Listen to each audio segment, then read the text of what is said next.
to all city employees, and what do you do about people who work in utilities plants, right? Or like places where the value of a free parking space, so to speak, is the same as the value of a free parking space downtown. So that does add some complicating factors. I'm not saying a straight up cash out is the right structure. And what was settled on was something like what exists now, with some kind of, dollar benefit. I think it changed once or twice. Like there was like a slight iteration on the policy design.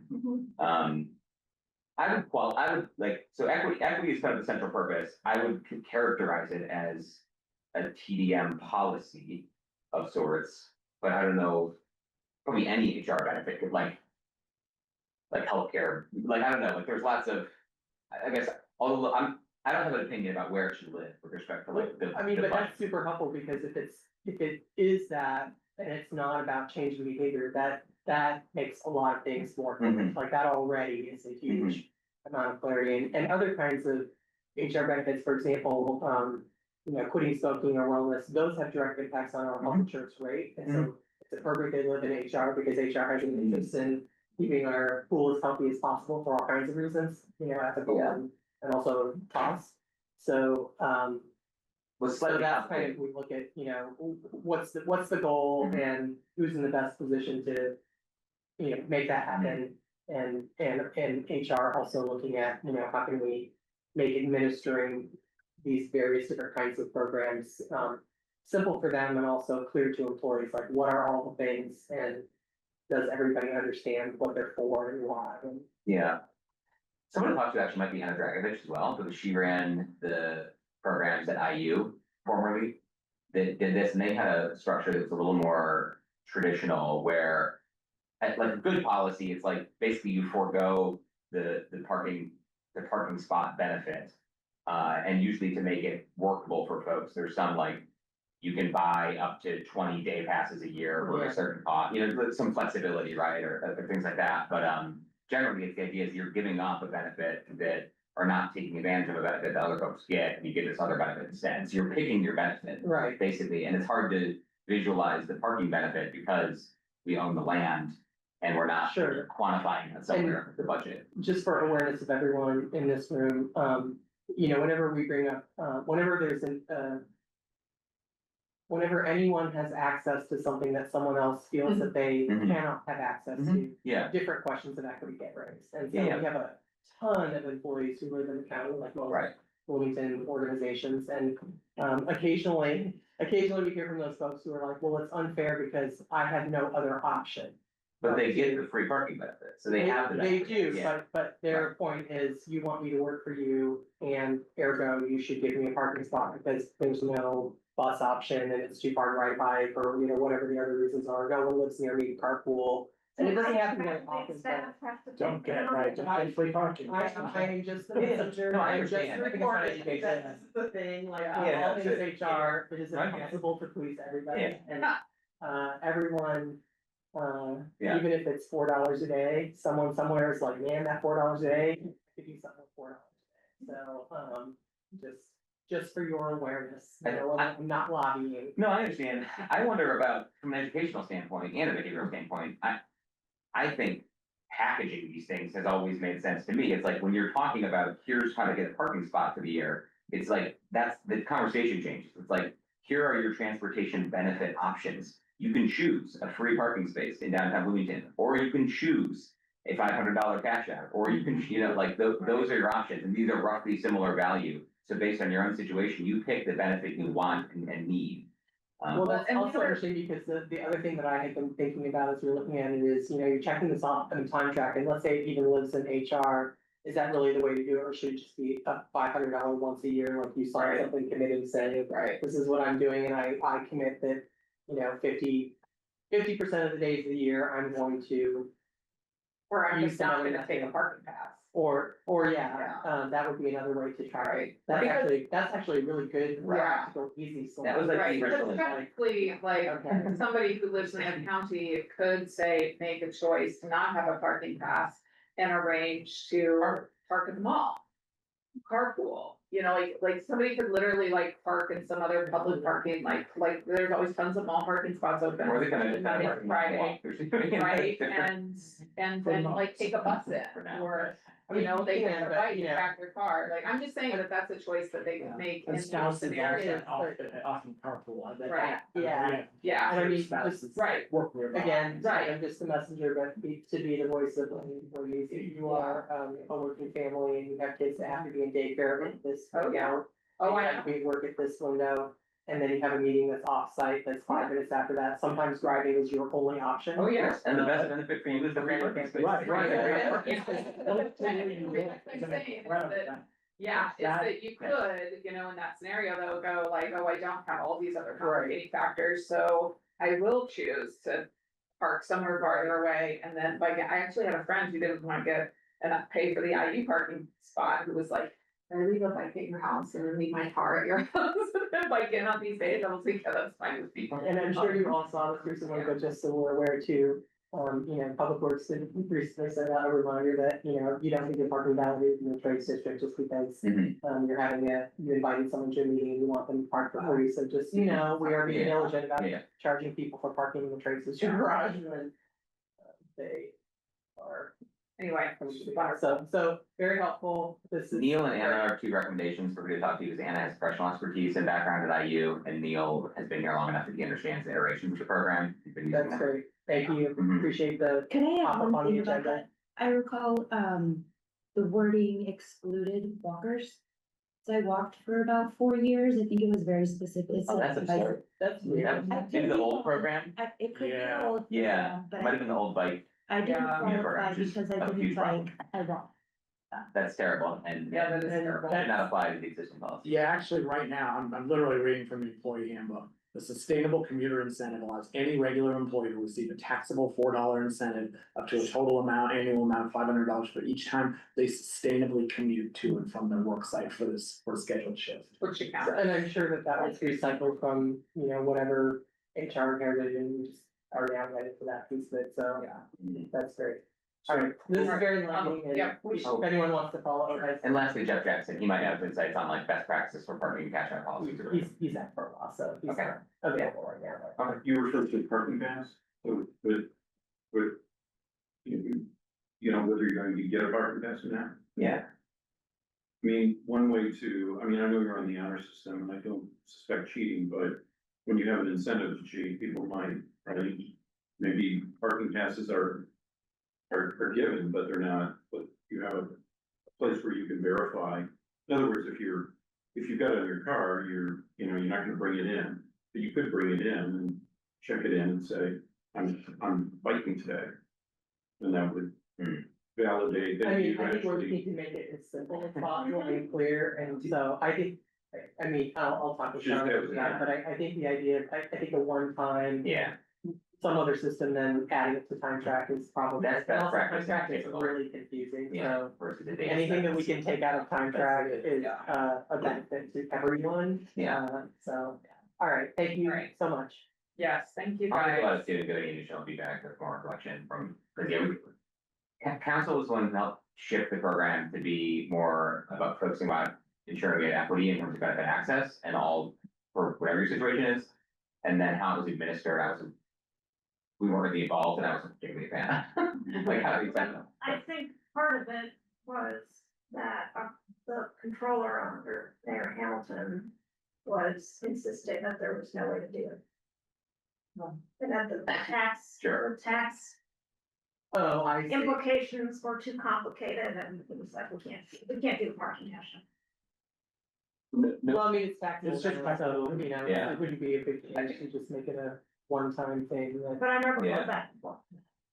Some places do have, so I'm pretty sure parking passes paid by an employer, like if they're like providing you a parking pass, that is a tax-free benefit. Federally, and I don't think other, like maybe like some, like, this is like an issue of like our train passes or transit passes. Are tax-free benefit as well, I forget exactly what the federal landscape is on that, so there are tax implications, but. Worst case, you end up in a, yes, this is a taxable benefit for this case and not the other thing, but.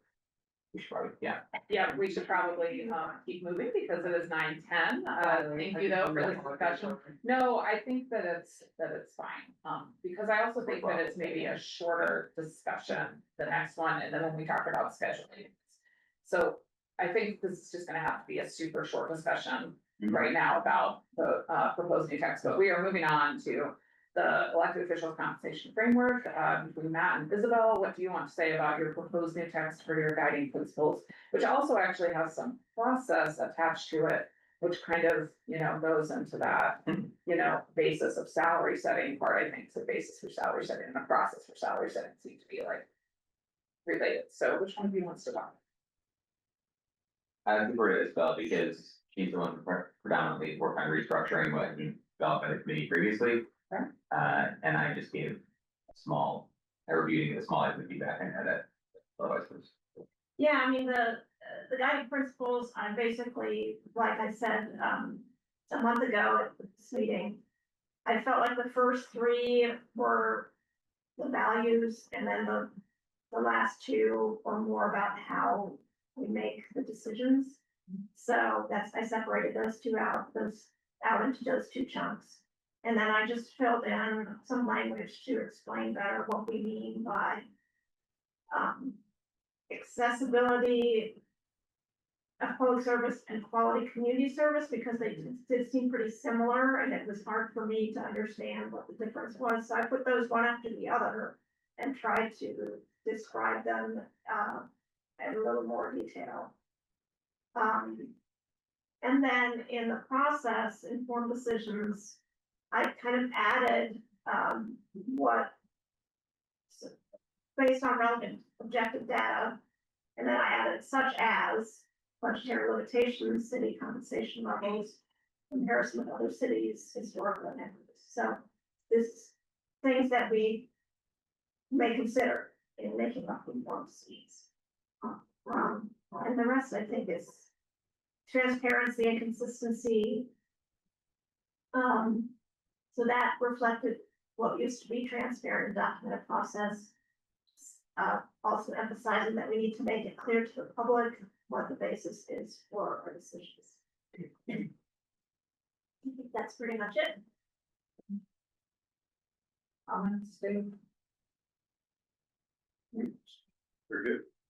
Yeah, I like it too. I like it too. Now that you're reading it, Matt, any other things? I mean, I appreciate, I guess I'll expand a little bit. I appreciate the, it does feel like between accessibility of service and quality community service, you've, defined some of, like what meaningfully engaged might mean, and defined, attainability and that kind of thing. Well, and breaking it up into the values in the process seems to be add clarity as well, so. Yeah, I mean, so accessibility, I think I focused on, the office is financially viable, so somebody Right. at various Yeah. income levels could say, I could, I could be right. I could do this, time I spent on this would make me enough money that maybe along with something else, I could pay my bills. And then the quality of community service is more about officials are paid at a rate that motivates them to prioritize their city work, to put in time to do their best work. And the compensation levels lead to highly qualified people. So still kind of related, but, still the distinction, I think, that is more clear than. I think it's really good. I appreciate what happened. So if there are no edits or complaints or concerns, then I'll call that good, and that will end up getting put into, probably I think what I'll do is do a report to all of council with as much as possible in terms of updated stuff before summer recess. But that's maybe especially, key. All right. So comparison cities, Dave and I got together, we don't have quite as much process going as you can see maybe But we got together, we trimmed down the number of cities. So, Clerk Bolden very helpfully shared her spreadsheet again with all of the second class cities, and so we trimmed down to fewer second class cities that seems to be, more apt to be like good comparisons, either because of population or, other, aspects of the city. And then we also selected some entities that are from outside or that are either not second class cities within Indiana, like Monroe County and Ellisville, just because they're close to us, or from other states. And then also like Indiana state reps and Indiana state senators as like other similar maybe types of positions, just as like curiosity. And then we split those up between us in terms of who's gonna look up all of the information about them. And as you can see, that's the part that we haven't totally flipped in. One of the helpful things from the clerk's original sheet was, this calculation of salary per meeting for legislative bodies. And so we kind of, further down, drew that out a little bit, thinking the number of regular meetings per year averaged over the last 3 years. And that's just like regularly scheduled meetings, not counting things that happen to come up. And then also looking at like number of committees and other appointments and things like that to try to calculate that in. And then percentage of those three against each other, at least for the second class cities. And then, oh, I didn't adjust that percentage part once with the other,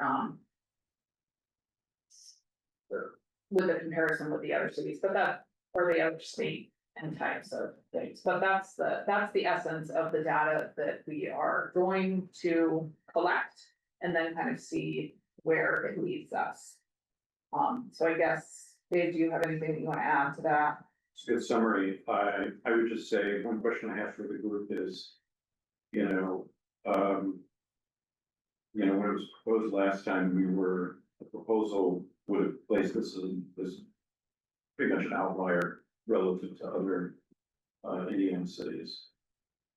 However, when we go through and look at, as Toby said, the amount of work that Bloomington councilors do relative to other communities in terms of meetings, committees and so forth. We will have much more work than relative to other communities. The question I have is that with public taxpayers say, are you creating more work for yourself? In order to basically place yourself in a higher salary bracket. So that's just something that, because we are more or less self-directed and in charge of, we have some obligations in terms of, statutorily what we approve and hearings and things, but there are many things that we do that we've added on to be more effective. And so that's just a debate. I don't know how to resolve at this moment, but I think that I have in my mind, right, as we go forward. So. Well, it's not like we suddenly created, I think that the number of other meetings and stuff we've had for a long time, and we've always had this long list of council members that serve as representatives to, the Economic Development Commission, all these other long list of committees. So, I think that there's some history that we could fall upon and say, There it's is, not like we're just creating this. Well, but I there think, is, In order to get more money. but there is bureaucratic creep too over time. I mean, bureaucracies tend to bloat, and then people say, well, Carmel can do it with half the meetings or a quarter of the meetings. Why are you meeting so often? Yeah, right. And compensate you. Yeah. and that's, I think, Something to think about. the main thing is the number of regular meetings, not as much the committees and the other Yeah. appointments. It's that, some of the other entities, like, at least it had, and this is where, like, Dave and I were like, we're actually gonna reach out to these cities and like get their meeting schedules and that kind of thing, which is why it's gonna take a little bit of time. And, average those meetings over 3 years, just in case there's some weird stuff going on.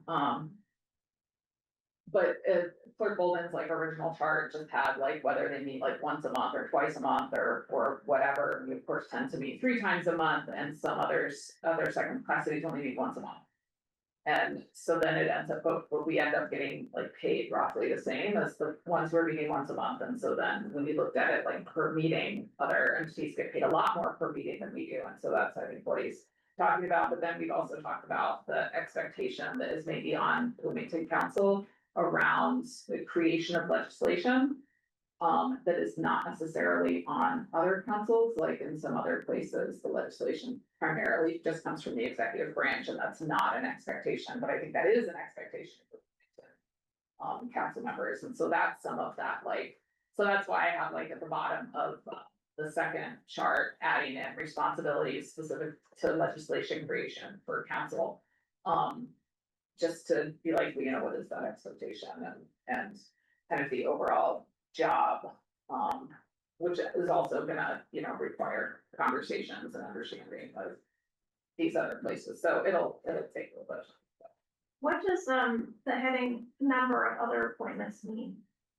Like total for, council members or per council member? Total overall, so the number of council committees is there are 8 council committees. And that includes 3 interviews, at least for us.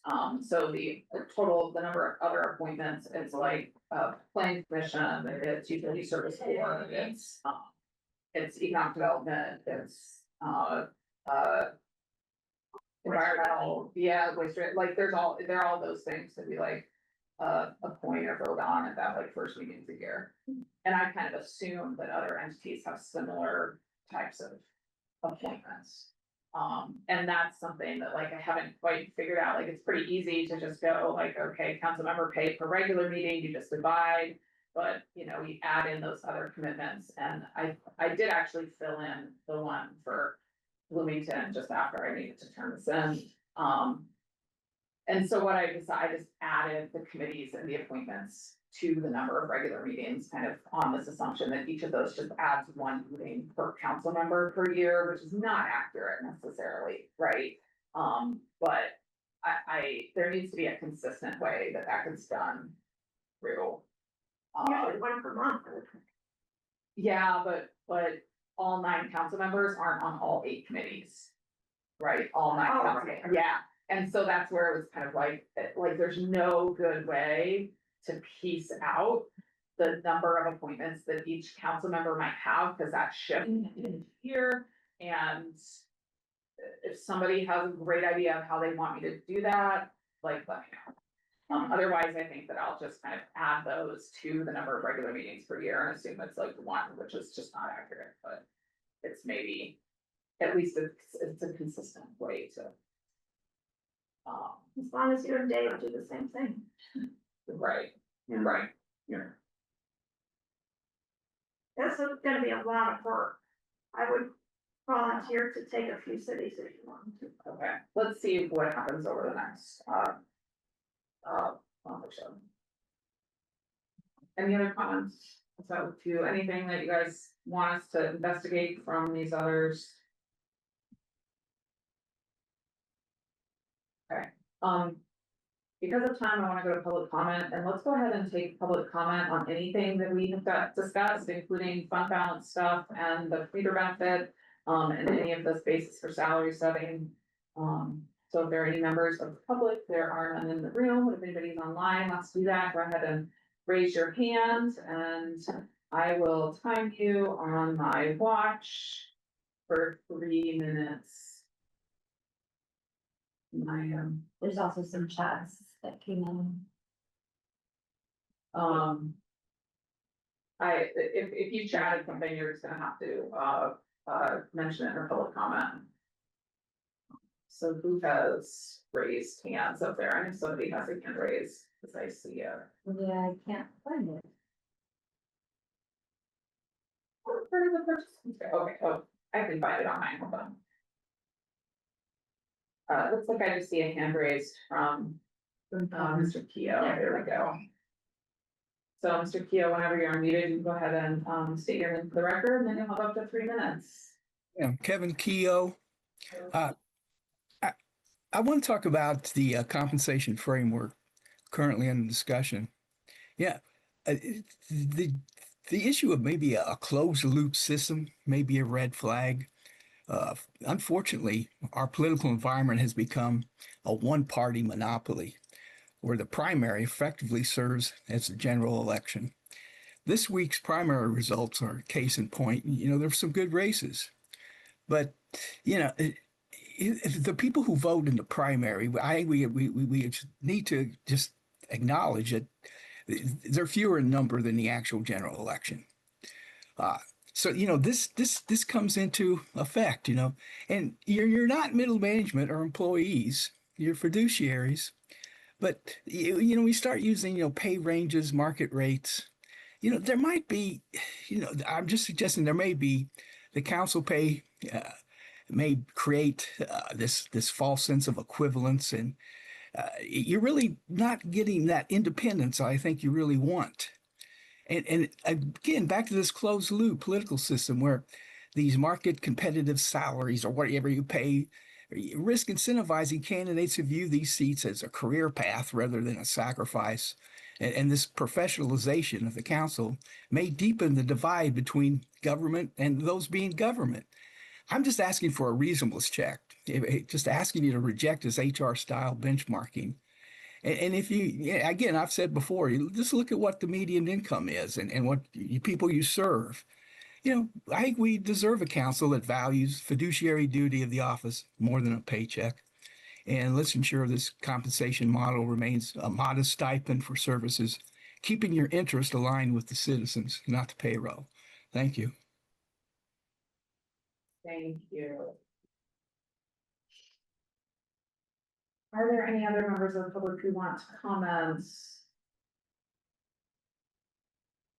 I don't see any other hands going up. So, those are public comments. Then move on to scheduling notes. So I did put in at the end of our packet today, the little scheduling calendar thing, because we are getting to like the end of this first session in some ways. I didn't particularly add anything to the budget related notes up there above. Jeff, do you have anything that should be added to the 2027 budget notes, or is that pretty much set as is? Yeah, I don't think we have anything else right now, just to let you know that we did have, so all departments have now turned in their very first initial cut at the budget. And so I haven't even had a chance to dig into them, it was due yesterday, so. Perfect. We have 2 more meetings of this scheduled.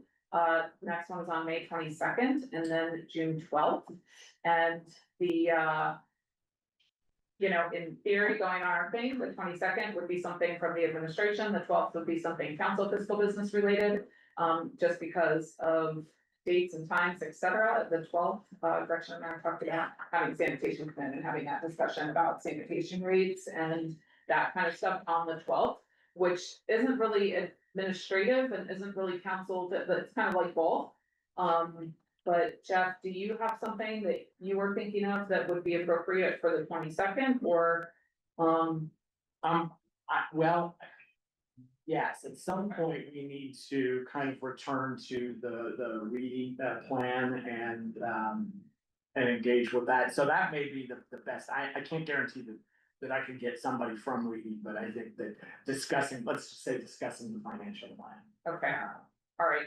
So wonderful. So we will sit, if I wasn't sure, I was like, should we cancel that? Do we need to brainstorm something different? So that means that right now we're set on our next 2 meeting dates and topics.